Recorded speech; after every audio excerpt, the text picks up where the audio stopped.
이민수의 경제 토크. 오늘은 미국의 대선 구도의 변화들, 그에 따른 정책 중심으로 얘기를 합니다. 미국 대선과 관련돼서 이제 어떤 업종이나 섹터가 움직일 것이냐가 관심인데요. 유신익 박사님과 그 얘기를 하도록 하겠습니다.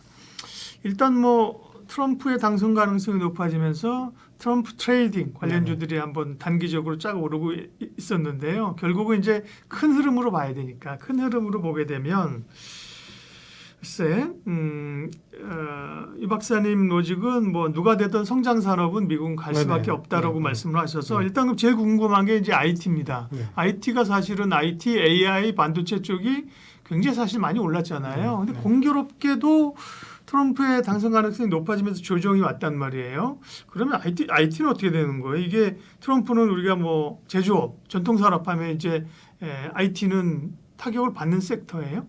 그건 아니죠. 왜냐하면 기본적으로 IT 성장 산업, 그러니까 그거를 연결된 카테고리를 하나씩 우리 생각해 보셔야 돼요. 그러니까 첫 번째, 옥스퍼드 이코노믹스에서 이런 얘기를 합니다.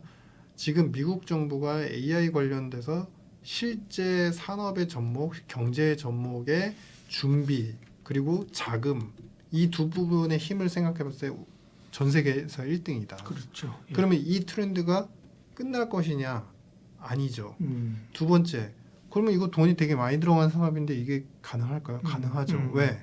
지금 현재까지 상황을 놓고 보면 재정 적자 이슈, 부채가 늘어났다는 이슈도 있지만 결정적으로 우리가 이제 미국이 예산을 확보하는 큰 흐름에서는 달러의 패권이 지켜지느냐 유무가 제일 중요하거든요. 왜냐하면 그래야지 국채 발행이 잘 됩니다. 근데 최근에 신압으로 우리가 인지하지 못하는 2년의 시간 동안에 최근에 그 달러의 패권이 또 강화가 돼요. 즉 그게 바로 달러 지수에서 드러납니다. 그러니까 달러 지수는 105, 106 정도 굉장히 좀 강한 상태에서 평탄하게 유지가 되는 반면에 유로, 파운드, 예나 같은 계속 약세요. 신흥 수출국 통화도 다 약세요. 그러니까 그만큼 그 미국에 대한 패권, 통화 패권이 수치로만 봐도 다시 회복을 하고 있다. 그러면 미국 정부는 앞으로도 물론 이게 이제 해리스 부통령이 되든 트럼프가 되든 돈이 많이 나간다라는 재정 적자의 위험성은 계속 공격을 받을 거지만 돈을 쓸 수 있는 환경은 된다. 오히려 이게 패권이 무너지면 사실은 미국의 재정 쓰는 거야 지금 어떻게 보면 폭주 기관차지 아니에요? 누구나 그걸 사실은 없던 걸로 다시 그렇죠. 빠져들이고 사실 가긴 어려운 거잖아요. 그렇죠. 네, 그리고 이제 세 번째는 다만 그러면 주가적인 측면, 금융 투자적인 측면에서 봤을 때 제가 이제 2개월 전부터 우리 예 박사님 만날 때부터 항상 그 말씀 드렸는데 AI는 성장이고 앞으로 더 좋아진다. 근데 금융 투자 시장은 너무 빠르게 반영해서 2개월 동안은 휴지기 잠깐 쉴 거다 말씀을 드렸는데 지금 저는 휴지기라고 봅니다. 이 휴지기가 길면 6개월까지도 갈 수 있을 것 같습니다. 왜냐? 지금 실물에 이제 하드웨어적으로 산업 생산 아주 쉽게 얘기하면 공장에 제조업에 실제로 AI가 접목되는 시간은 고도의 AI가 접목되는 시간은 상당히 좀 걸릴 수밖에 없어요. 근데 그걸 금융 투자 시장에서 전부 다 풀리 반영해 가지고 일단 엔비디아의 어닝이 늘어나는 부분에 대한 것을 다 포커싱에 맞춰 가지고 엔비디아가 끌어가면서 다른 기업들도 다 끌어올렸죠. 근데 그런 트렌드는 실물에서 실제 적용되면서 돈을 버는 것을 확인하기까지는 휴지기가 필요한 것뿐이다. 그래서 AI에 대한 성장 패러다임은 그렇게 쉽게 끝나지 않는다. 이것은 트럼프가 되든 아니면 바이든이 되든 어찌 보면 달러라는 패권 하에서 미국만이 생산할 수 있는 AI의 제품들을 만들기 위해서 더 강력한 힘을 갖기 위해서는 이거를 미국이 정부 자체적으로 봤을 때 포기할 수가 없다. 이런 생각입니다. 그런 점에서 보면 AI 산업과 관련된 기업들 반도체 빅테크는 지금 버리거나 도외시해서는 안 된다. 계속 눈여겨봐야 된다는 말씀으로 이해했고요. 바이오 얘기 좀 할까요? 바이오는 이제 글로벌한 시각이 있고 사실 또 국내 시각이 있고 해요. 연관돼 있기도 하고 글로벌리 보면 바이오 산업도 이제 코로나 때 사실은 백신이나 이런 쪽으로 해서 그런 업체들 빅파마 돈 엄청 벌었을 거고요. 지금은 글로벌리 보면 비만이나 당뇨 이런 쪽에 이제 관심이 있잖아요. 그리고 어쨌든 트럼프의 부상이 바이오에게도 좋다라는 시각이에요. 글로벌리 보면 바이오 산업은 지금 어떻습니까? 그러니까 우리가 코로나 지난 시기가 이제 거의 이제 3년, 4년째 지금 3년 정도 돼가는 것 같은데 이게 그 시간 동안에 우리가 인식하지 못한 큰 변화가 있어요. 의학 업계 쪽에 이제 스토리이긴 하지만 네. 제가 이제 이코노미스트이긴 하지만 그 분야의 여러 가지 인터뷰하고 내용을 들어보시면요. 바이러스와 암의 그 독성이라고 표현을 할게요. 그런 것들이 상당히 또 3년 동안 진화를 많이 했다는 거예요. 예. 오히려 강해지죠. 그쵸. 걔들도 맞아요. 지금 그래서 우리가 바이러스도 마찬가지고 많은 질환들이 그들도 이제 진화를 하고 있는 상황인데 약의 진화는 어떠냐? 약은요 지금 대략 이전에 5년, 10년 전에 개발된 머크의 뭐 항암제라든지 여러 약들이 지금 쓰여지고 있는데 약가도 인하해야 되고 미국의 정책 트럼프가 되든 바이든이 되든 아니 해리스 부통령이 되든 약가도 인하를 해야 되는과 동시에 앞으로 특허도 이제 5년, 10년에 만료가 됩니다.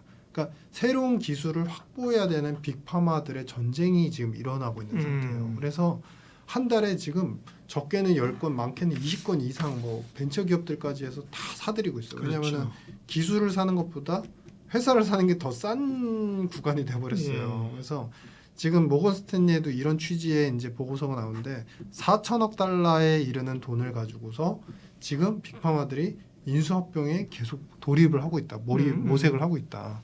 그만큼 바이오 산업은 굉장히 큰 빅베스에 놓여져 있는 상황입니다.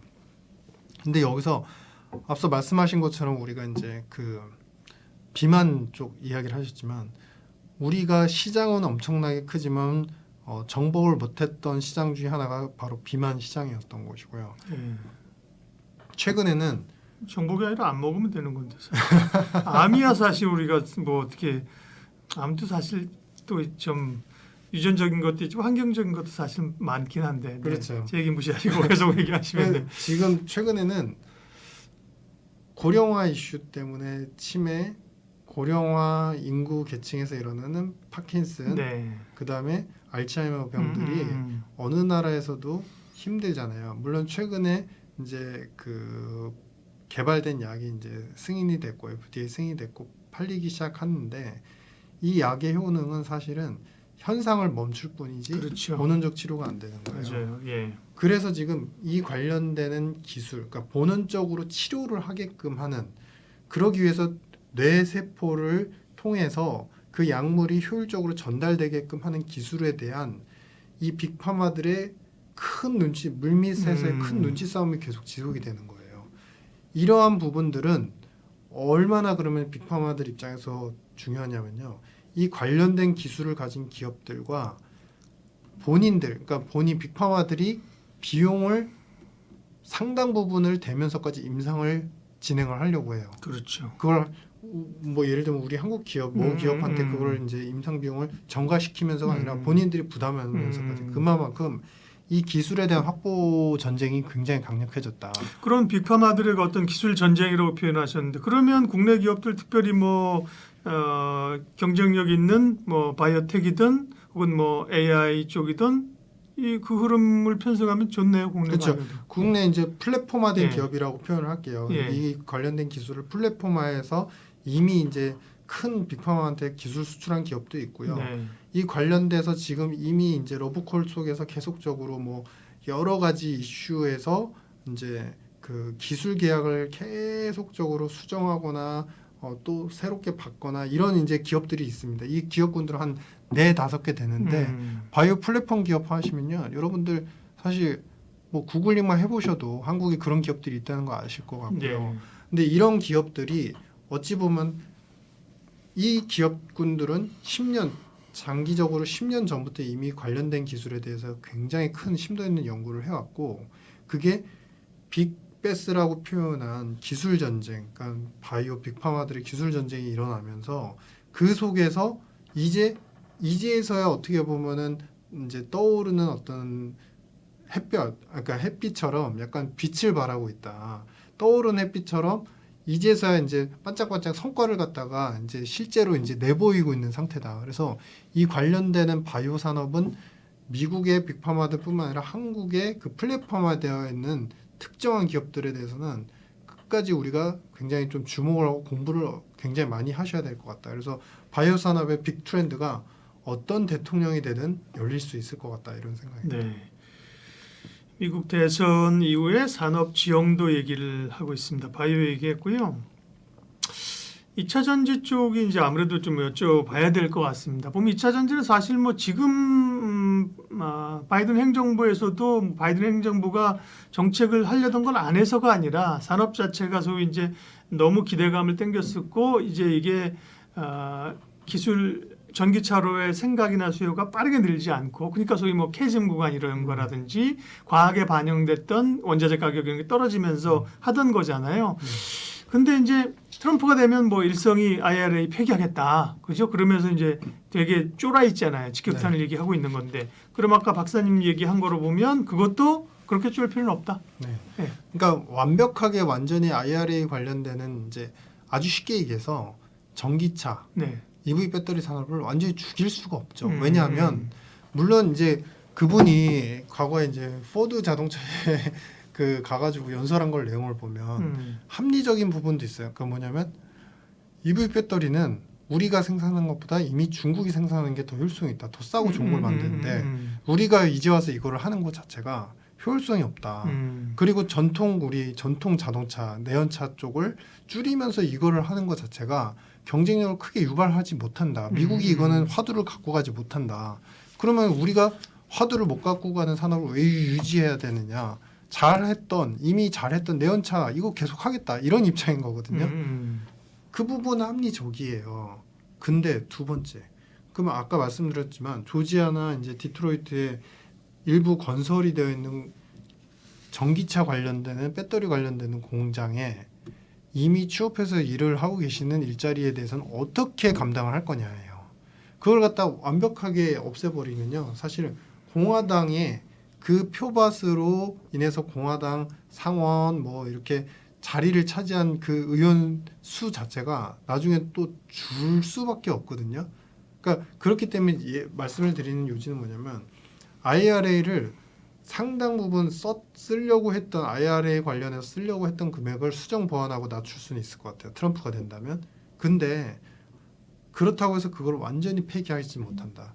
반대로 생각해 볼게요. 다시 우리가 역으로 돌아와서 앞으로 2년 후면 당선된 후에 2년 후면 레임덕이 와요. 근데 그분의 말 때문에 이미 주에서 이제 메인이 된 공장들 그리고 그로 인해서 창출된 일자리를 그거를 각 주정부에서 다 폐기를 할까요?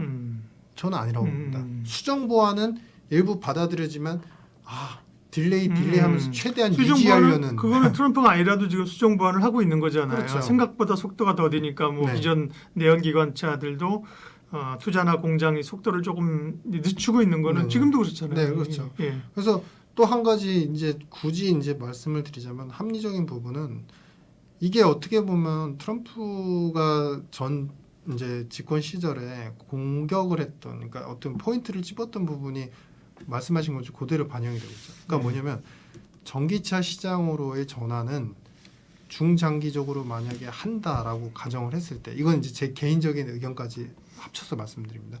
이거는 자율주행도 결국엔 가야 되는 길이고 전기차도 가야 되는 길은 맞는데 중간 브릿지에서 국가의 역할이 중요하거든요. 인프라 산업이에요, 이거는. 네. 전기차 충전소 있어야 되고요. 충전소뿐만 아니라 전기차만의 독특한 패턴을 가진 모델링들이 다 그러니까 많은 수요 계층을 끌어들일 수 있도록 확보를 해야 되고 그게 비단 뭐 단순하게 생각해가지고 뭐 트럭으로 생업을 하시는 전기 트럭 만들고 전기 승용차 이렇게 만들면 끝 아니야? 그러기에는요 자동차에 대한 모델들이 각 국가 인구에서 원하는 그 이제 카테고리화된 그 부류가 너무 많은데 그걸 전기차에서 다 흡수를 못 하고 있다는 거예요. 그러니까 테슬라조차 못 하고 있다는 거죠. 그러니까 즉 이야기는 뭐냐면 전기차를 완벽하게 버리지 못하지만 결국에 전기차가 이 EV 배터리라는 산업 자체가 생활 속에 흡수되고 우리 현실에 더 가까워지려면 앞으로 시간은 더 걸릴 수밖에 없다. 단순히 트럼프가 대통령이 돼서 이걸 갖다 폐지한다고 해서 확 죽어버리고 다시 확 살아나고 이런 상황이 아니다. 이미 조금 효율성이나 여러 가지 측면에서 우리 그러니까 현실에서 전기차나 전지 배터리 산업의 기존에 보는 산업을 보면 된다는 얘기네, 그죠? 그렇죠. 정책적인 산업을 보죠. 산업을 네. 정책적인 요인은 그렇죠. 단기적인 노이즈고, 네네, 그죠? 그렇죠. 기본적인 중장기 패러다임은 산업의 성장과 산업인데 같이 한다. 네. 그 산업 부분이 네. 좀 더디게 우리한테 예. 올 수밖에 없는 환경이다. 네. 주요 미국 대선과 관련된 정책들을 살펴보고 있고요. 마지막으로 인프라 얘기를 좀 할게요. 사실은 전통적으로 공화당이나 혹은 이제 트럼프가 대통령이 되면 뭐 전통 에너지가 좋을 거라고 얘기하는데 지금은 그런 패러다임을 떠나서 AI가 불러온 그 혁명이 그 근간이 기본적으로 아까 이제 전기차가 되려면 이제 충전소 인프라가 있어야 되는 것처럼 AI 산업이 발전하려면 전력이 엄청나게 필요하지 않습니까? 그렇죠. 게다가 뭐 상당한 시설이 노후화돼 있고, 네. 그죠? 이런 점에서 에너지를 포함한 뭐 인프라, 뭐 원전까지 포함해고, 그죠? 이런 쪽에 대해서 상당히 큰 저희 트렌드의 변화, 기회가 있지 않겠냐라고 저도 이제 사석에서 많이 얘기하고 있거든요. 네네네. 그쪽에 좀 아이디어 좀 주세요. 그러니까 이게 트럼프 후보의 이번에 여러 유세 내용에서 제일 중요한 저는 키포인트로, 그러니까 과거 대비 네. 달라졌고 예. 새로운 정책이 뭘까 하는데 그거는 이분이 미래 최첨단 도시를 미국에 건설하겠다. 그런 얘기도 했어요? 그 얘기는 아무 네, 곳에서도 그러니까. 언급이 네. 안 되더라고요. 예, 예. 근데 이게 키포인트예요. 그러니까 이 얘기는 한 주의 특정 도시를 잡아서 스마트한 빌딩, 스마트한 집, 그다음에 AI처럼 자동으로 작동되는 자동차뿐만 아니라 각종 기계 네. 이런 거를 다 만들겠다는 스마트 거거든요. 시티를 만들겠다. 그렇죠. 네. 근데 스마트하지만 AI가 들어가 있는 그렇죠. 시티죠. 예. 근데 그게 우리 얘기하면은 아주 뭐라고 그래야 될까요? 그 예전에 그 백투더퓨처 영화 기억하시는지 모르겠는데 거기서 자동차가 날아다니고 네, 네. 이게 뭐 어떤 이제 노동자도 없이 그냥 다 자율적으로 쫙 그냥 결제하면 네. 다 이제 움직이잖아요, 시스템이. 그런 도시를 만들겠다는 거예요. 그러니까 그게 건설이 되려면요, 기본적으로 전통 제조업의 힘이 필요합니다. 그러니까 이게 그렇죠. 단순히 IT만 들어가면 되는 게 아니라 네. 화학 소재 산업, 예. 전통 산업, 철강, 알루미늄 이런 산업들이 다 들어가야 되거든요. 그래서 미국의 전통 제조업과 화학 에너지 산업, 화학 소재 산업들은 상당히 부각이 될 수밖에 없다. 근데 이거를 그러면 안 하면 화학 소재 산업은 미국의 화학 소재 산업은 의미가 없는 것이냐? 그렇지 않습니다.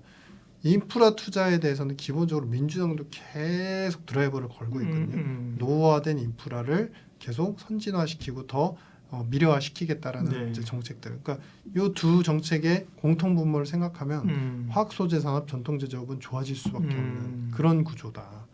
이거는 다만 미국에만 국한이 된다. 뭐 이런. 그러니까요. 우리 입장에서야 뭐 솔직히 투자자 입장에서 미국의 대통령이 누가 되는지는 사실 상관없잖아요. 한국의 대통령 같으면 정치적인 성향이 다를 수 있겠지만 미국의 대통령, 우리가 미국의 공화당원이나 민주당원도 아니고 누가 되느냐에 따라서 산업의 패러다임이 어떻게 바뀌느냐, 투자에 있어서 그런 메가 트렌드의 소위 히트를 칠 종목이 뭐냐, 산업이 뭐냐, 그걸 찾는 거기 때문에요. 예, 오늘 말씀하신 거를 잘 참고를 해서 남은 또 3개월 동안의 변화들, 대응 전략들 세우도록 하겠습니다. KB은행 WM스타자문단 유신익 이코노미스트 오늘 함께했습니다. 말씀 들으면서 여러 도움이 됐습니다. 고맙습니다. 네, 감사합니다. 감사합니다. 네.